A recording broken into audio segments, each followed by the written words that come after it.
we learn language from such a young age, and it's so much a part of what we do that it's almost like a fish. I was thinking like a fish swimming in water. It's like Yeah, totally. we never take that time to really think about, well, what are we actually doing?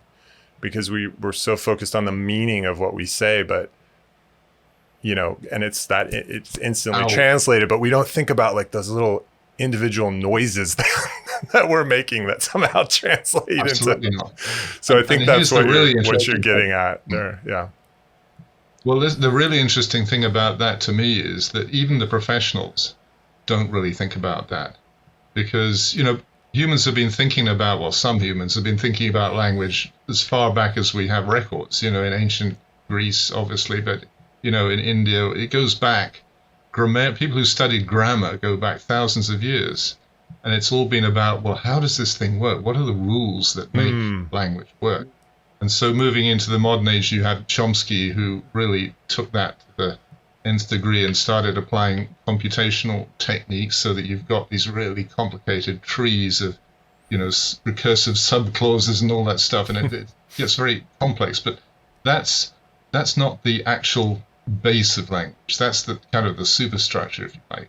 Yeah. When you drill down in it, what is the really key thing that makes us different from other animals is the fact that we have lots of words.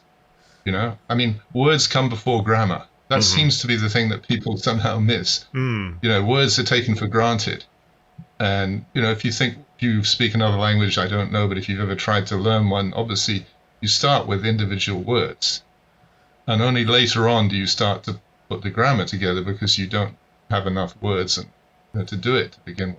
Right. And the difference between what we do and what other animals do is that because we put sounds together, we can make lots of words very easily.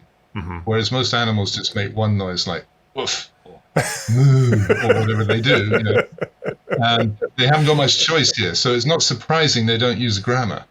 And when people talk about what's the difference between animal communication and human language, they're usually talking about grammar. They say, well, they don't do grammar.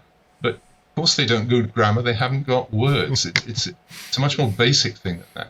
So that was really the starting point of my book, was to point that out. It's just, all we're doing is just like grunting at each other, but in a structured fashion.